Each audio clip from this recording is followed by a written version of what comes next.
ఆయన సమూహములను చూసి వారు కాపరలేని గొర్రెలని విసిగి చెదిరి ఉన్నందున వారి మీద కనికర పడెను. చాలండి. ఇక్కడ మనం చూస్తే మార్కు సువార్త 1:41 కూడా ఇంకా కొంతమంది వ్యక్తులు చూసి యేసు ప్రభువారు వారి యందు కూడా ఏం చేస్తా వచ్చినాడంటే జాలి పడతా వచ్చినాడు. 1వ అధ్యాయము 41వ వచనంలో మనం చూస్తే ఆయన కనికరపడి చెయ్యి చాపి వారిని ముట్టి నాకిష్టమే నీవు శుద్ధుడవు కమ్మని వారితో చెప్పాను. ఇప్పుడు ఒక సారవంతమైనటువంటి జీవితం, ఒక మంచి మార్గము బిడ్డల జీవితాల్లో నడిచేవారుగా ఉండాలి. మన బిడ్డల్లో కొన్ని ప్రాముఖ్యమైనటువంటి లక్షణాలు వారికి నేర్పించేవారుగా మనం ఉండాలి. ఏంటి యొక్క జాడలు, యేసుక్రీస్తు వారి యొక్క మార్గం ఏంటి, యేసుక్రీస్తు వారి యొక్క మరి ఉపదేశం ఏంటి అనే సంగతిని మనం ధ్యానిస్తా ఉన్నాము. ఆయనలో ఉన్నటువంటి మొట్టమొదటి అడుగు ఏంటి అంటే, ఆయన భూమి మీద జీవిస్తా వచ్చినప్పుడు, ఆయన భూమి మీద బ్రతికున్నటువంటి దినాల్లో ఆయనలో ఉన్నటువంటి మంచి లక్షణం ఏంటి అంటే జాలి పడేటువంటి మనస్సును కలిగి ఉన్నాడు, కనికర పడేటువంటి మనస్సును కలిగి ఉన్నాడు. మరి అలాంటి దాతృత్వము కలిగినటువంటి స్థితిని కలిగి ఉన్నాడు.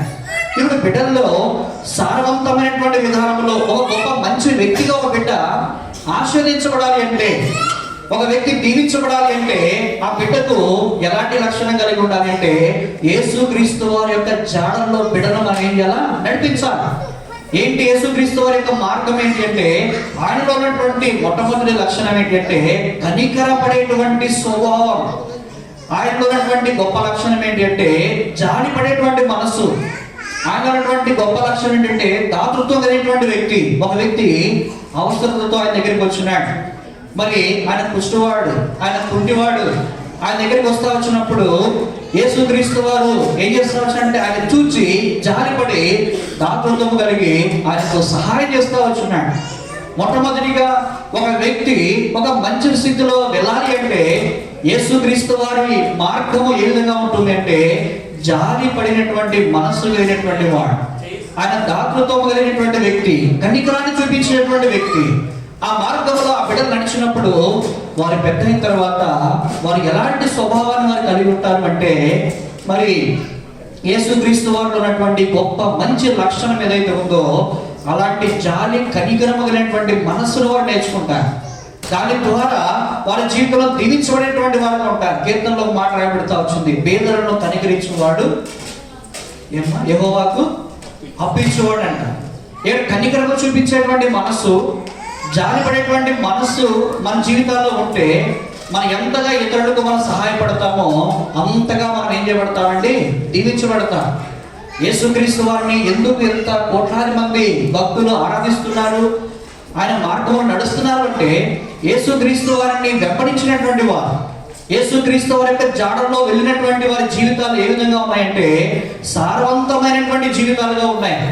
ఈ బిడ్డ కూడా ఏం చేయబడాలి రాబోయేటువంటి దినాలు అంటే అలాంటి సారవంతమైనటువంటి జీవితాన్ని కలిగి ఉండాలి అంటే యేసుక్రీస్తు వారి యొక్క జాడలలో ఈ బిడ్డలను మన బిడ్డలను కూడా మనం నడిపించినప్పుడు వారి జీవితాలు కూడా ఒక ఆశీర్వాదకరంగా వెళ్తాయి, ఒక మంచి మార్గంలో వారు ప్రయాణిస్తారు. యేసుక్రీస్తు వారు మరి ఆయన ఒక మతాన్ని స్థాపించడానికి రాలేదు.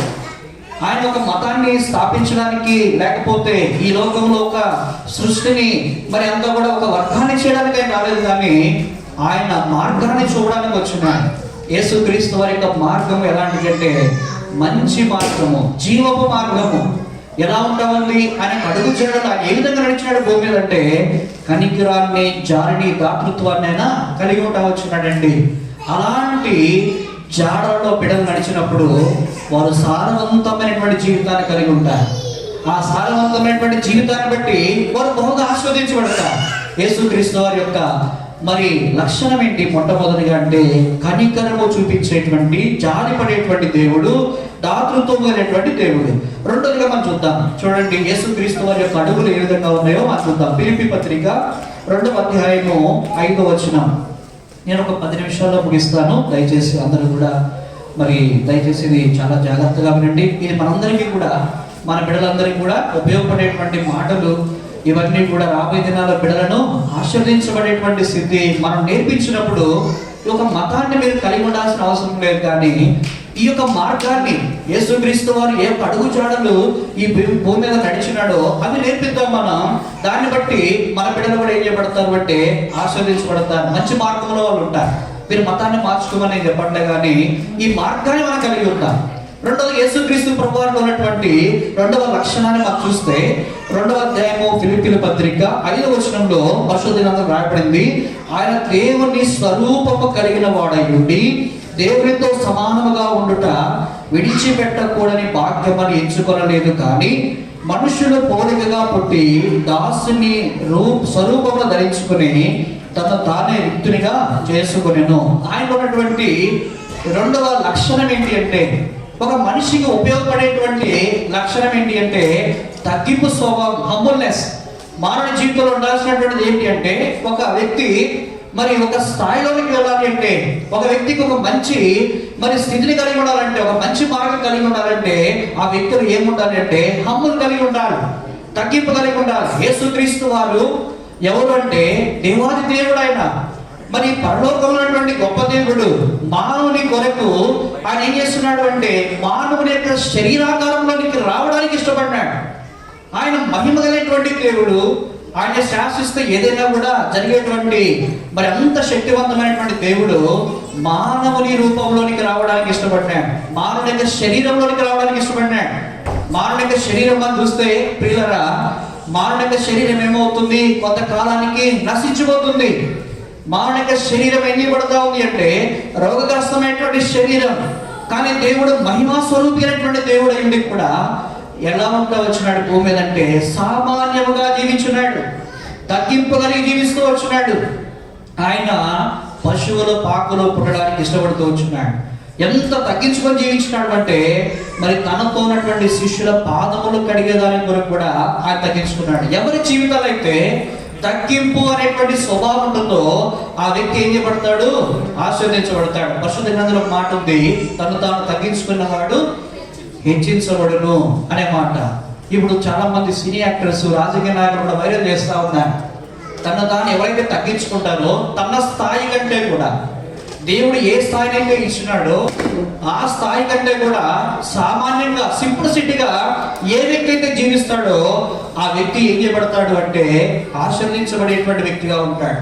ఎంత తగ్గించుకొని జీవిస్తే, ఎంత సింపుల్ గా మన బిడ్డలకు మనం నేర్పిస్తే ఆ రీతిగా బిడ్డలు ఏం చేయబడతారు అంటే ఆశీర్వదించబడే బిడ్డలుగా ఉంటారు. యేసుక్రీస్తు వారి యొక్క రెండవ చాడ ఏంటి అంటే, ఆయన యొక్క మార్గం ఏంటి అంటే ఆయన తగ్గించుకొని జీవించున్నాడు, తగ్గింపు కలిగినటువంటి వాడుగా ఉంటా ఉన్నాడు. అది ఉపయోగకరమైనటువంటి మార్గం. తర్వాత మూడవదిగా మనం చూస్తే చూడండి, మరి యోహాను సువార్త 3:16 రాయబడింది, దేవుడు లోకమును ఎంతో ప్రేమించెను కాగా ఆయన తన ద్వితీయ కుమారుడిగా పుట్టిన వాని యందు విశ్వాసముంచు ప్రతి వాడును నశింపక నిత్య జీవం పొందినట్టు ఆయన అనుగ్రహించును. మూడవదిగా దేవుడు ఈ లోకాన్ని ప్రేమించినాడు. యేసుక్రీస్తు వారు ఎంతగా ప్రేమించినాడు అంటే ఆయనతో పాటు కొంతమంది శిష్యులు ఉన్నారు. వారు ఏం చేస్తా వచ్చారంటే ఆయనను మరి వేరే వారికి పట్టిస్తా వచ్చినారు, మంచిగా ఉన్నటువంటి వారే. మరి ఆయనతో కూడా కలిసి జీవించినటువంటి ఫ్రెండ్సే, మన భాషలో మనం చెప్పుకోవాలంటే ఫ్రెండ్సే, స్నేహితులే, శిష్యులైనటువంటి వారు, ఆయన వెంబడించినటువంటి వారు ఏం చేస్తా వచ్చినారంటే ఆయనను విరోధులకు అప్పగిస్తా వచ్చినారు. అప్పగించినప్పుడు ఆయన ఏం చెప్పినట్టు అంటే మరి అంతవరకు వారిని ప్రేమించినాడంట. ఎవరైనా కూడా వాళ్ళని అప్పగించేటువంటి వారిని, ఎవరినైనా కూడా మనకి కీడు చేసేటువంటి వారిని మనం ఏం చేస్తామంటే మనం కూడా ప్రతీకారం తీర్చుకుంటాం. కానీ యేసు ప్రభువులో ఉన్నటువంటి ఒక గొప్ప లక్షణం ఏంటి అంటే ఆయన ప్రేమ స్వరూపైనటువంటి దేవుడు. ఎంతగా ప్రేమించున్నాడు అంటే మానవులు మనం పాపులం, పాప శరీరాకారంలో మనం ఉన్నాం, పాప జీవితంలో మనం ఉన్నాం, దీన్ని బట్టి మరణానికి చేరువుగా ఉన్నాం, నిత్య అగ్నిగుండానికి కారణంగా ఉన్నాం.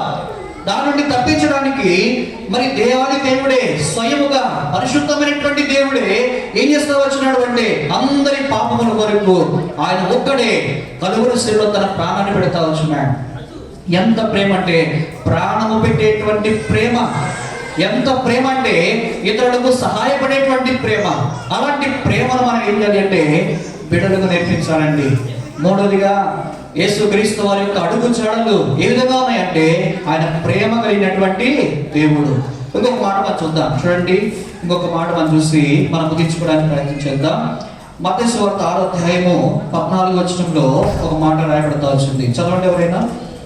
మనుషుల అపరాధములను మీరు క్షమించిన యెడల మీ పరలోకపు తండ్రియు మీ అపరాధములను క్షమించును. 4వదిగా మనం చూస్తే యేసు క్రీస్తు వారిలో ఉన్నటువంటి ఆయన యొక్క అడుగు జాడలు ఏ విధంగా ఉన్నాయి, భూమి మీద నడిచినటువంటి మార్గం ఎట్లా ఉందంటే ఫర్గివ్నెస్. ఆయన ఉన్నటువంటి గొప్ప లక్ష్యం ఏంటంటే క్షమించేటువంటి మనస్సు.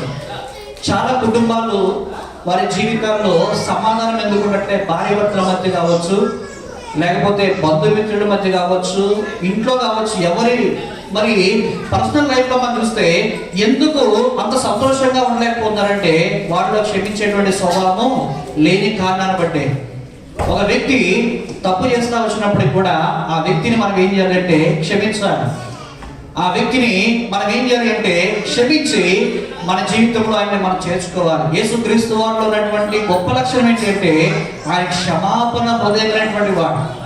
ఆయన ఎలాంటి దేవుడు అంటే మరి కీడు చేసేటువంటి వారు పక్కన ఉన్నా కూడా వారిని ఏం చేస్తా వచ్చినాడు, ఆయన క్షమిస్తా వచ్చినాడు. ప్రాణము తీసేటువంటి వారిని కూడా తండ్రి మీరు ఏమి చేస్తున్నారు మీరు ఎరుగురు కనుక వీరిని ఏం చేయాలో దయచేసి క్షమించుము. మేకులతో కొట్టినటువంటి వారు, కాళ్ళకు చీరలు కొట్టినటువంటి వారు, తర్వాత ఈయన దేవదోషణ చేస్తా ఉన్నాడు అని తిట్టినటువంటి వారు, ఈయన సిలువ వేయడని చెప్పినటువంటి వారిని కూడా యేసు ప్రభువు ఏం చేస్తా వచ్చినాడండి, ప్రేమించినాడు. ఎప్పుడైతే మన బిడ్డలకు క్షమించేటువంటి స్వభావము మన బిడ్డలో ఉంటుందో ఆ బిడ్డలు ఉన్నత స్థాయిలోకి వెళ్తారు. 4వ లక్షణము యేసుక్రీస్తు వారిలో ఉన్నటువంటి 4వ లక్షణం ఏంటంటే ఫర్గివ్నెస్, క్షమాపణ కలిగినటువంటి హృదయం. చివరికి ఒక మాట చెప్పి నేను ముగిస్తాను. చూడండి పరిశుద్ధ గ్రంథంలో మత్తయి సువార్త 17వ అధ్యాయము 17వ వచనంలో మనం చూసినట్లయితే ఒక మాట రాయబడింది. యేసు విశ్వాసము లేని మూర్ఖతరం వలన మీతో నేను ఎంతకాలం ముందును ఎంత వరకు మిమ్మల్ని సహితును వారిని నా యొక్కకు తీసుకుని ఉండని చెప్పాడు. ఆయనలో ఉన్నటువంటి 5వ లక్షణం ఏంటంటే పేషియన్స్, సహనము. ఇక్కడ విశ్వాసముతో కూడినటువంటి సహనం. ఏం నేర్పిస్తా వచ్చినటువంటి సహనం అనేటువంటిది ఏ వ్యక్తి జీవితంలో అయితే ఉంటుందో ఆ వ్యక్తి ఎలా ఉంటాడు అంటే దీవెనకరంగా ఉంటాడు. తొందరపాటు ఉండకూడదు. ఏ వ్యక్తి జీవితంలో కూడా తొందరపాటు ఎవరి జీవితంలో అయితే ఉంటుందో ఆ వ్యక్తి ఆస్వాదించబడే. ఏ వ్యక్తి జీవితంలో అయితే మరి ఆ యొక్క పేషెన్స్ ఉంటుందో, మరి ఎవరైతే నిదానించేటువంటి వారుగా ఓర్పు కలిగినటువంటి వారుగా ఉంటారో ఆ వ్యక్తి గొప్ప ప్రయోజకుడు అవుతాడు. యేసుక్రీస్తు వారి యొక్క మార్గములలో, యేసుక్రీస్తు వారి యొక్క అడుగుజాడల్లో ఆయన నేర్పించినటువంటిది ఏంటి అంటే ఆయన పేషెన్స్ నేర్పించినాడు, సహనము కలిగి జీవించేటువంటిది నేర్పించినాడు. ఏదైనా ఒక కష్టం వచ్చినప్పుడు, ఒక బాధ వచ్చినప్పుడు ఓర్పు కలిగి జీవించడం నేర్పిస్తా వచ్చినాడు. రోమపత్రికలో రాయబడింది, శ్రమలలో, బాధలలో, కష్టంలో నేను ఏం చేస్తున్నాను అంటే మరి ఏం చేస్తున్నాను, క్రీస్తు ప్రేమ నుండి నన్ను ఎడబాపున వీటన్నిటిలో నాకేముంది, అత్యధికమైన విజయం ఉంది. ఎవరి జీవితాలు అయితే యేసుక్రీస్తు అని అంగీకరిస్తున్నారో వారికి శ్రమ వచ్చినా, కష్టం వచ్చినా, బాధ వచ్చినా, ఏ పరిస్థితులైనా కూడా వాటిలో ఏం చేస్తున్నారు, వారు వేచి ఉంటా ఉన్నారు. ఆ పరిస్థితులన్నిటి నుంచి కూడా విడుదల పొందుకునే వారుగా ఉన్నారు. కారణం ఏంటి అంటే వారు దేవుని దగ్గర కనిపెట్టుకుంటా ఉన్నారు. ఒక భక్తుడు ఉన్నాడు బైబిల్లో, ఆ వ్యక్తికి శ్రమ వచ్చింది, ఆ వ్యక్తికి బాధ వచ్చింది. ఆ వ్యక్తి ఏమన్నాడంటే నేను వాటిలో సంతోషిస్తున్నాను అంటున్నాడు. కారణం ఏంటి అంటే దేవుడు నేర్పించినటువంటి మార్గం ఏంటి అంటే ఏ పరిస్థితుల్లోనైనా కూడా ఒక వ్యక్తి సహనము కలిగి ఉంటే ఆ సమస్యలన్నీ కూడా ఆ వ్యక్తి జీవితంలో పోతాయి. సహనం కలిగి ప్రార్థన చేస్తే వాటన్నిటిలో కూడా విడిపిస్తాడు అని దేవుడు చూపించేటువంటి మార్గం ఏదైతే ఉందో ఆ వ్యక్తి జీవితంలో ఎన్ని కష్టాలు వచ్చినా కూడా, ఎన్ని అవమానాలు వచ్చినా కూడా ఆ వ్యక్తి ఏం చేస్తున్నాడు, ఓర్పు కలిగి జీవిస్తా ఉన్నాడు. యేసు ప్రభువులో ఉన్నటువంటి గొప్ప లక్షణము ఓర్పు, సహనం అనేది ఉంది. ఈ యొక్క అడుగు జాడలలో యేసుక్రీస్తు వారు నేర్పించినటువంటి మార్గం ఏదైతే ఉందో ఈ అడుగు జాడల్లో బిడ్డలను మనము ప్రయాణింపజేస్తా వచ్చినప్పుడు, ఇవి వారికి చిన్నప్పటి నుండే మనం నేర్పించినప్పుడు ఆ వ్యక్తి ఏం చేయబడతాడు అంటే వారి యొక్క జాడలు సారం ఏం చెబుతాడ, వెదజల్లేటువంటిగా ఉంటాయి. వారు ఎలా ఉంటారు అంటే ఫలం ఇచ్చేటువంటి చెట్టు వలె ఉంటారు, ఆశీర్వదించబడేటువంటి చెట్టు వలె ఉంటారు. గాలి వానలు తుఫాన్లు వచ్చిన పరిస్థితులు ఎన్నైనా వచ్చినా కూడా వారి జీవితంలో వారి ఫలాన్ని ఎవరు కూడా తీసివేయలేరు. వారికి ఎలాంటి పరిస్థితుల్లో కూడా వాళ్ళు స్థిరంగా ఉండే వాళ్ళుగా ఉంటారు. అందుకని దేవుడు మనకి ఇచ్చిన బిడ్డలు ఎంతో ప్రశస్తమైనటువంటి వారు. దేవుడు మనకు బహుమానాన్ని ఇచ్చినాడు. ఈ బహుమానాన్ని మనం ఏం చేయాలంటే జాగ్రత్తగా కాపాడుకోవాలి. ఈ అడుగు జాడలలో మనం ఏం చేయాలంటే బిడ్డలు నడిపించాలి. అంత ప్రేమ కలిగి ఆయన యొక్క మార్గాన్ని సర్వమానవాళికి చూపించినాడు. ఒకవేళ నీ జీవితంలో కూడా పాపములో నీకుంటే, నెమ్మది లేకుండా నీకుంటే, నీవు కూడా ఇలాంటి మంచి మార్గంలో లేకుండా ఉంటే దేవుడు నిన్ను కూడా ఆహ్వానిస్తా ఉన్నాడు. నువ్వేం చేయాల్సిన అవసరం లేదు. ప్రభు, నా హృదయంలో నెమ్మది లేదు, నా హృదయంలో శాంతి లేదు, నా హృదయంలో సమాధానం లేదు ప్రభు, నీవు నా హృదయంలోనికి రండి, నా పాపములు క్షమించండి ప్రభు అని ఒక్క మాట చెప్తే దేవుడు మీ పాపములన్నీ కూడా క్షమిస్తాడు. దేవుడు కూడా ఇలాంటి మంచి మార్గాన్ని దేవుడు నీకు కూడా అనుగ్రహించేవాడుగా ఉంటాడు. దేవుడు నిన్ను కూడా ఆశీర్వదించేవాడుగా ఉంటాడు. మతాన్ని మార్చుకోవాల్సిన అవసరం లేదు.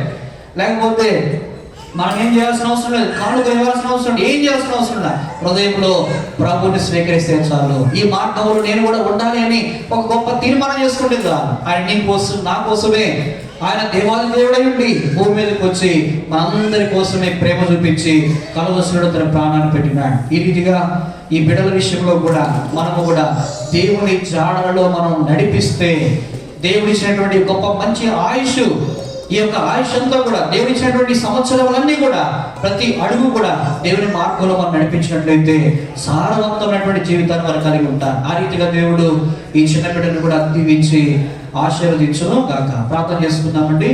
అందరూ కూడా వినోద స్థలాన్ని కళ్ళు పూసుకునండి. ప్రార్థన చేసుకుందాం. ప్రార్థన కేక్ వీళ్ళు తీసుకున్నాండి.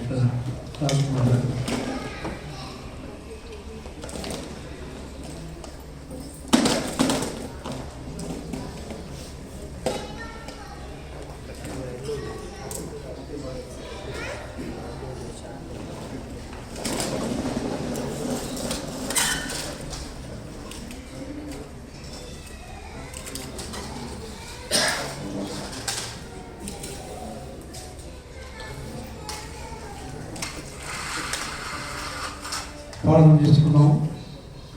దేవుని వాక్యం విన్నాము. దేవుని ఏ విధంగా పెంచాలి పిల్లలను దేవదాసు ద్వారా తీసుకొచ్చినాడు. దినాలలో అంత వాక్యం కలిగాను. వాక్యంని గ్రహించి ఆ విధంగా నడుచుకుంటే దేవుడు ఆశీర్వదిస్తున్నాడు. ప్రార్థన చేసుకున్నాం. మనం ప్రేమలో మా తండ్రి, జీవన దేవ, నీ పాపం చేతకు వస్తున్నాం. రాత్రికాల సమయంలో తండ్రి నన్ను రాజకుమారు తిరిగి దేవాన్ని బట్టి వారికి సంతానం బట్టి దేవ తండ్రి ఆయన వాక్యం ద్వారా తండ్రి ఆయన కీర్తన 60 కీర్తన ద్వారా మాట్లాడుతూ వచ్చిన 11 వచ్చిన ద్వారా అవునైనా తండ్రి సంవత్సరంలో దయాకిరీటంగా ధరింపజేస్తున్నావు. సారం కలిగి ఆయన నడుస్తూ వచ్చినాడండి. ఇంతవరకు సహాయపడుతూ వచ్చినాడు. మీ దాసు ఆయన ప్రసంగం ద్వారా ఆయన చూపిస్తున్న లేఖనాన్ని బట్టి ఆచరిస్తున్న మనసులో యథార్థంగా ఆయన పుట్టిస్తూ వచ్చింది. కానీ దేవ మనసులో తప్పడం దేవ తన యొక్క ఇష్టానుసారంగా జీవిస్తూ వచ్చినాడు. దేవ దీన్ని బట్టి తండ్రి దేవ ఏది మంచిదో ఆయన తన దాని అడుగుజాడులో నడుచుకుంటూ పెంచుకుంటూ ఆ పిల్లలను సహాయం చేయమని ప్రార్థిస్తున్నాం. కూడి వచ్చిన సంఘం బట్టి, బంధువులను బట్టి, రక్త సంబంధులను బట్టి అంతేగత దేవ ఆయన తన ఫ్రెండ్స్ అనేకులు వచ్చిన వాక్యం విన్న కార్యం దయచి రక్షణ కార్యం దయచేయమని వందనాలు చెల్లించుకుంటూ ఏసే నామం బట్టి పాల్చి వెళ్తున్నాం తండ్రి. ఆమేన్. దయచేసి చిల్డ్రన్స్ అంతా కూడా పైకి రండి. ఉన్న చిల్డ్రన్స్ అంతా కూడా పైకి రండి. మరి ప్రసన్న సిస్టర్ రండి. రాజ్కుమార్ గారు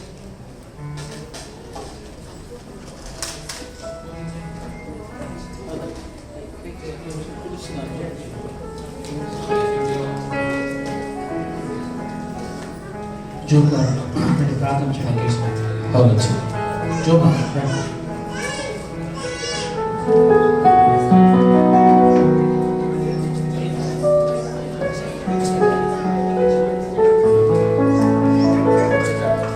చిన్న సందర్భంగా పిల్లలందరూ కూడా మన స్టేజ్